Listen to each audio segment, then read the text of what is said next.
After a wonderful night's sleep, we awoke the next morning, had some breakfast and decided to start our search for lodis at the city merchant where we could resupply ourselves as well as perhaps gain some information. Heading northeast from Alfrida's hostel, the pleasant walk took just 15 minutes for us to arrive. Stepping into the modest establishment, we saw all manner of chests, trunks, cabinets, shelves, and so forth containing just about anything mundane we could want. In addition to all the stuff, the interior of the merchant was filled with flowers, white roses to be exact. If I didn't know any better, I would say the merchant was likely a part-time florist as well. A young human woman then appeared from behind a counter, a grin on her face. "Welcome, my fair ladies. Enjoy the scent of my lovely white roses as you shop." The flowers were indeed enjoyable to smell and we took our time as we stocked up on some basic provisions with the merchant. "All these roses, they're beautiful," Ariana commented as we completed our transactions. "Any special occasion?" "I am sure you know Queen Delpana loves white roses," the merchant answered, proud of all the flowers within her shop. "I am celebrating her birthday with all these lovely blooms." "It seems a bit much," Eswin commented, dampening the mood a bit. "Delpana's been our queen for nearly 3 full decades now," the merchant continued, still rather jovial. "She's always loved white roses, you will find them everywhere throughout EAA." "Interesting," Redfern replied, always wanting to know more about local lore. "What can you tell us about your queen?" "She's a strong leader," the merchant replied, taking a liking to Redfern. "Smart, passionate, a gift for insight, she seems to already know you when you first meet. She's defended Algenland with her very soul ever since arriving in her mid-20s, all of us absolutely love her." "And what's the story with the white roses?" Kartha asked, her demeanor a little less imposing than Redfern. "They are beautiful, she must be quite fond of them. They're just something she's always enjoyed, ever since her arrival," the merchant responded, carefully watering a nearby bloom. "The roses are everywhere throughout EAA, but especially within her power tower, half the building is dedicated to all her blooms." I smiled and nodded, the conversation drawing to a pleasant close. Marching 10 minutes north, we quickly found the city's smithy, the area's purpose obvious. Stepping into this larger establishment, we encountered all sorts of weapons, suits of armor, shields and other objects related to combat and the general defense of an adventurer. Moments later, a darker-skinned half-orc woman appeared from beyond a stone counter and hailed us, inquiring about our business here. My party tried on some newer, magical armor and otherwise improved their ability to attack and defend. Our various transactions completed, the smith stood there for a moment, waiting to see if there was anything else we needed.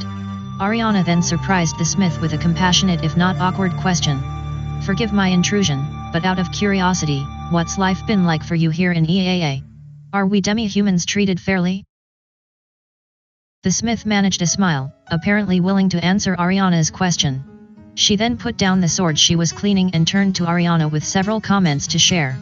"I am from the wilds of Chegaria across the bay to the east," the smithy began, telling her story somewhat. "I stowed away aboard one of the human ships arriving here in EAA about 5 years ago, where I was welcomed with open arms, just for being a female of my kind. I would think the fact that you know how to work with armor and weapons didn't hurt either," Eswin suggested, the smith agreeing with him. "A fair point, but it was more than that. The women here in EAA truly accept all other women as equals. It does not matter where you came from, what you happen to look like, what your beliefs are or anything like that. Genland is all about new beginnings and I am so happy I've come here." The smithy looked at the white rose tattoo on the back of her left hand, the same image now pressed on my skin as well. "We seem to hear that a lot," Kartha responded. "I am glad it's all worked out for you." And on that note, we said goodbye to the female half-orc, leaving a soft smile upon her face. The mutant garden now within sight to the northwest, Kartha almost commanded us to follow her there, the mutant quite excited to speak with her sisters. Soon arriving, a large, colorful and immaculately tended garden grew here, a wide variety of plants, wild flowers, and woody species that was breathtaking to behold. Several tall, strong trees stood near the exact center of the garden, a lattice of bricks, stone, and stained wood providing a visual beauty as well as physical shelter for the half-dozen or so women who dwelled here, priestesses of the ways of Mutin. With Kartha's help, we were then able to navigate the garden and reach the central collection of trees here. Waiting for us were several women of mixed height, weight, and color, all of whom appeared to have been tending the garden, a bit of dirt and greenery stained upon their clothes and skin. About to bid my party welcome, Kartha stepped forward to make herself known, throwing out both arms as she did so. Sisters! Kartha cried, a big, warm smile on her face. You are Kartha, of Pirapa. The middle woman announced with a returned smile. Welcome to our humble garden, sister. You've been here before? Redfern asked Kartha, a little surprised. No, definitely not, the middle woman replied, her smile infectious. We mutant try to memorize everyone who follows the ways as a sign of respect. You are Liza, of Kiz, Kartha returned to the human woman in the middle, her response accurate. You are Miranda from the Neutral Hills, and you are Seldina, of the Pennard Forest. You're a long way from home, my dear. The older mutant on the left bowed while the younger elven mutant on the right nodded affirmatively, responding to Kartha's comment about being a long way from home. The forest still calls me from time to time, yes. But Genland is my home now, alongside my mutant sisters. You've never met these women before? Sainairs asked Kartha, surprised. That's impressive. Miranda exclaimed, looking Sainairs over. A Sislan priest, here within a garden of the mutant. Even here within EAA, your tolerance is equally impressive. All eyes fell upon Sainairs, the Sislan surprised by the compliment. I am only here because Lomtora asked me to follow, not because I have any interest in the ways of mutant, the Sislan finally replied, trying to downplay the moment. I am still not sure whether you mutant are enemies or not. In any event, what is ours, is yours, Liza responded to Sainairs before turning to the entire party. Please, what can we do for you? Both Miranda and Seldina looked to one another and quickly stepped away, attending to something they apparently had to do right that moment. Kartha watched them leave, then turned back to Liza with a most serious question. We're looking for someone. A man, actually, named Lodis. Men aren't allowed within Genland under penalty of death, Liza returned, her expression more serious. But you already know that. Yes, Kartha acknowledged. But, a powerful acquaintance of ours believes he's here, so we've been sent to find him. Please, it's important to us that we locate him and, if necessary, help him escape. A man within Genland, Liza contemplated. I would remember something like that, so I doubt he's here, at least in EAA. My intuition told me that Liza was being quite truthful, she honestly had never heard of Lodis before. Indeed, Liza and the two other mutant here seemed quite trustworthy. A few moments later, both Miranda and Seldina returned with a variety of foodstuffs and drink, refreshments that were somewhat alien to my palate but nourishing just the same. Several minutes passed as we enjoyed the nourishment, then Liza returned to the matter at hand. Sisters, we need to help Kartha find someone, possibly here within Genland. I believe some sort of scrying prayer is in order. You mean a commune spell? Kartha asked, intrigued. None of us are powerful enough to cast such a spell. There are 4 of us here, Seldina replied, her gentle elven confidence apparent. I think if we all try hard enough, we can manage one binary question and perhaps scry the location of this man you're looking for. It would help if the Sislan joined us, Liza added, looking to Sainairs with her own gentle smile. Me? Sainairs asked, quite surprised. You want me to join you in some sort of mutant ritual? That sounds blasphemous. Besides, I draw my magic directly from Sisla herself, how would all of you do this? You assume you draw your power from Sisla, Miranda responded, because your faith tells you that it does. We mutant believe that our power comes from within, and it works for us too. Which of us is right or wrong, who can say? What matters is that the power works, Liza added. All of us can believe in anything we want, but reality is the true test of those beliefs. Sainairs pondered the statement, not quite understanding. Several moments passed. Sainairs then slowly nodded his head, still unsure of himself. Given what you're trying to do, yes, I will assist with the ritual. Kartha nodded and extended her hand, the 4 mutant and the Sislan coming together to perform what was normally a very powerful cleric spell. Now, ladies, concentrate, open your minds, reach out, focus on this man our sister Kartha is looking for. We ask but a single question, is this Lodis here in Genland? Moments passed, those involved locked deeply into the spell now, and it started to feel like the power needed to succeed was too much for the mutant to bear. He is here. Kartha finally whispered, the spell an apparent success after all. Not just in Genland, but somewhere close to EAA, Liza added, quite surprised. There is a man hiding somewhere here close to EAA. Thank you, sisters, for helping us verify his whereabouts, Kartha said in a soft voice. Not only are men executed here in EAA if found, Miranda responded, concerned for Kartha. Those collaborating can be executed as well. Kartha, you've embarked upon a very dangerous path. It was not by choice, Sainairs interjected, almost defending Kartha. We're only involved because we must. I think the less you know, the better, Kartha continued, graciously accepting Sainairs' defense. If we're exposed, we don't want our involvement getting back to you and risking your safety as well. Please just trust us for now, we're trying to do the right thing. Then it's best if we got moving, Eswin instructed. The less time we spend here the better. The mutant all agreed and I watched as Kartha individually embraced each of her sisters before preparing to leave, the productive encounter nearly at an end. Liza then approached Sainairs and gave him the sign of Sisla, 2 taps on her chest followed by an outstretched palm. A bit surprisingly, Sainairs did the same, returning the respect just given. While I wasn't sure how Sainairs would react to visiting the mutant here in EAA, all in all it went well. Have any of you seen or heard anything regarding any attacks on the city recently? Kartha then asked, recalling the conversation we had heard the night before at the hostel. There have been incidents lately on the far edges of EAA, Seldina responded, disappointed. Creatures from the water surrounding the city, enlarged beasts we've never seen before. Yes, be careful, there are reports of monsters so terrible that they cause most to flee in terror. Kartha and Sainairs nodded affirmatively, our party warned now regarding what may be attacking the city. As Miranda and Seldina went back to their business, Liza escorted our party out of the garden and back to the streets of EAA, bowing to Kartha one last time as we prepared to leave the mutant sanctuary. Please let us know if there is anything more we can do for all of you, Liza said, about to turn away. We also offer healing and restoration services if you're in need. Thank you again, Kartha responded with passion and sincerity. I look forward to revisiting with all of you soon.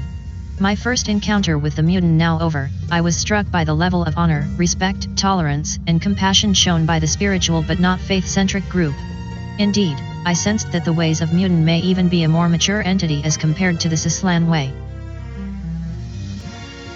Returning to the hostel, we first stopped at a local tavern to enjoy some lunch and listen for any local rumors. There, we heard something that sounded like what we had heard at the hostel the previous night. Over the past few weeks, large swamp creatures have been reported to the south, west, and east of EAA, massive things like giant crabs, frogs, snails, and wasps. All Genland had been peaceful for decades, so these recent attacks are cause for concern. We also found a large advertisement on a nearby wall that promoted the arena of EAA, a place where soldiers could spar with one another in non-lethal combat and the public could watch. Apparently, the all-female guard of EAA routinely sparred there, and so we decided to visit the arena and see for ourselves just how good these local guard soldiers were. Reaching the large, open field within the city, we passed through a small stone fence partially encircling the field and stepped toward some nearby wooden bleachers, an apparent place to sit and watch activities on the field. Indeed, there appeared to be some sort of activity going on involving several dozen EAA guards, the soldiers marching in perfect cadence to a drummer alongside them. The women appeared to be a diversity of different races but were all marching to the beat of a single drum, a rather impressive sight. A simple townswoman was sitting 10 feet from us and I asked her about what was going on. Oh, this is just the preparation ceremony, the fair-skinned younger halfling replied, a roguish grin on her face. They're here to show everyone who's in charge. The real spectacle should begin shortly. Turning back to watch, I noticed that more townswomen were beginning to file into the area and take a seat, confirming that something interesting had to be imminent. The marching guards soon concluded their ceremony, stepping off the field in our direction and stopping just a few dozen yards or so away from us. To my surprise, I noticed several of the female guards observing my party with stern and even angry looks, as if they were annoyed with us for some reason. Moments later, a lone guard in shiny plate mail stepped upon the field, redirecting our attention. On her right appeared to be a younger dwarf, while on her left appeared to be a taller half-orc. Both were dressed in ordinary clothing, the dwarf carried a small battle axe, while the half-orc carried a short sword. Now comes the good part. The woman sitting near us exclaimed, a big smile on her face. These two have been feuding for years, they're going to settle their score here in the arena. This seems rather barbaric, Kartha responded, disappointed by the turn of events. Apparently not everyone here in EAA gets along with one another. Reaching the center of the field, the guard in plate mail instructed the dwarf and half-orc about something, her words lost to us from the distance. The combatants readied themselves, then the guard ordered the fight to begin. What are they fighting about? Eswin asked, somewhat intrigued by the spectacle. Who knows? The woman near us responded, enjoying the fight. They actually live together but have been squabbling like this for years. Last time, Norabrideth, the dwarf, sliced off a finger from Dura, the half-orc. They reconciled, but here we are again. The two just won't learn. The dwarf and the half-orc continued to attack one another for several minutes, the fight almost brutal at times and causing the assembled crowd to both cheer and gasp. The half-orc then lunged forward and stabbed the dwarf in the left arm, a serious blow but certainly not fatal. Norabrideth dropped her battle axe and grabbed her arm in terrible pain, causing Dura to drop her short sword and rush to the dwarf as if the attack was an accident. The half-orc then quickly bandaged the dwarf, wailing with apologies the whole time, and escorted the dwarf off the field, the two now reconciling again. What a bizarre encounter. My attention on the spat between the dwarf and the half-orc, I was surprised to suddenly find several of the honor guards encircling my party, their chins in the air and looking at us quite suspiciously. You there? One of the guards exclaimed, eyeing me personally. You don't look so tough. What do you say we find out, spar with us and we will see who's best? All eyes turned to me and my adventuring party, we were being called out right here in the arena. Bring it on! I exclaimed, accepting the guard's request to spar. The honor guards turned and we followed them down to the field, taking the place occupied by the dwarf and half-orc a short time ago.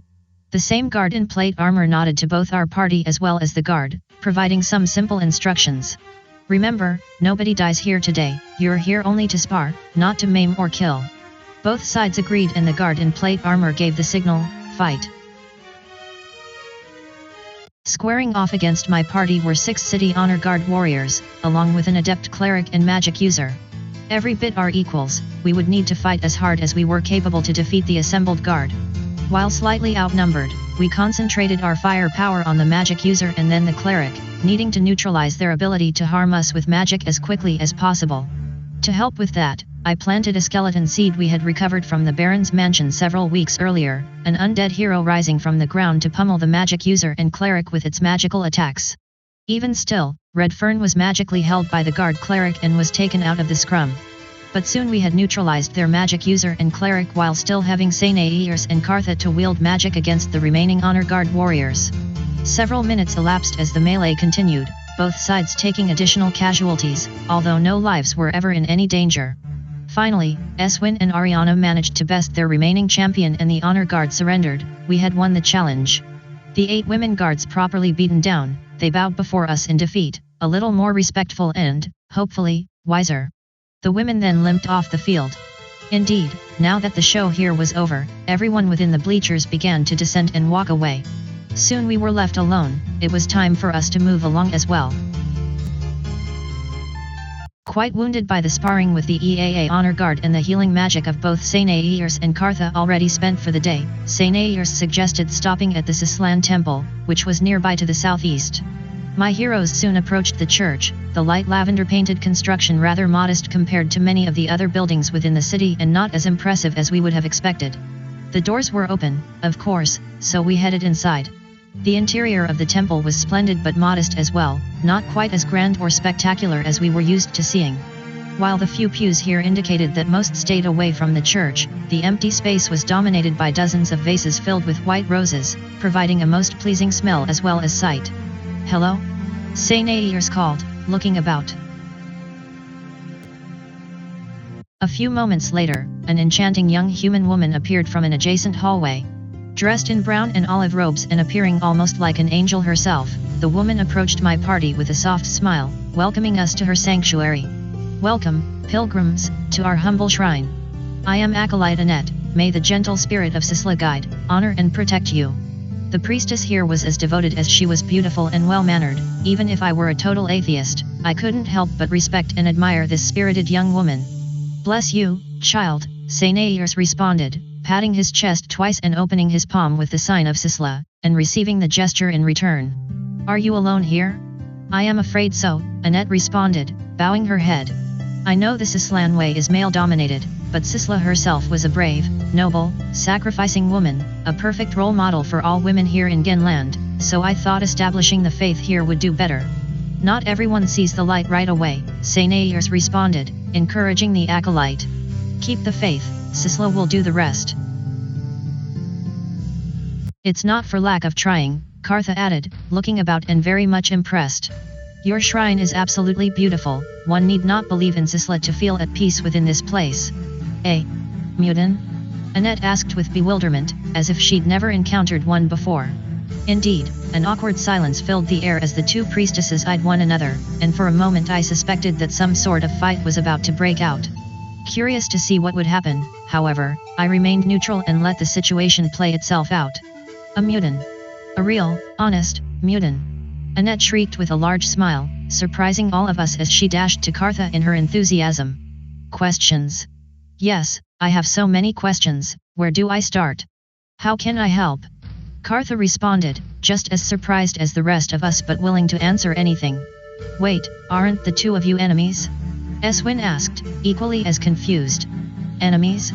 Annette asked with surprise. It's easy to believe in Sisla, believe there is a place and a purpose for me, to know where I will go when my time here in Sicelus is over. But Mudan, they reject all of that, reject what belief in Sisla provides, risk their very souls for something more? What can that be? I so want to know. I never thought about it like that before. Sainairs mumbled, now as confused as Eswin. The stained glass window several dozen feet away suddenly shattered inward, shards flying everywhere and seizing our immediate attention. A variety of large, marshy creatures then poured through the destroyed window, quickly invading the church and heading in our direction. Mixed in the group were giant crabs, flies, frogs and spiders, all of which were huge. I had never seen such massive versions of these creatures before. As the monsters approached, a pair of tall, green, horrific-looking humanoid beings stepped out, as if leading the charge. Their sight was so frightening as to be unnatural, and Annette let loose with a terrifying cry so loud it nearly punctured my eardrums. The acolyte turned and fled back to the temple entrance, desperate to escape the attacking horde. The monsters then swarmed our party. The battle within the Sislan temple was on. Each of us at some point resisting the urge to flee in terror ourselves. It took nearly 10 minutes for us to drive the various creatures away, the overly large monsters retreating through the remains of the window. What in Sisla's name were all of those? Sainairs was the first to shout, still surprised by the sudden attack. I had no idea that EAA had enemies.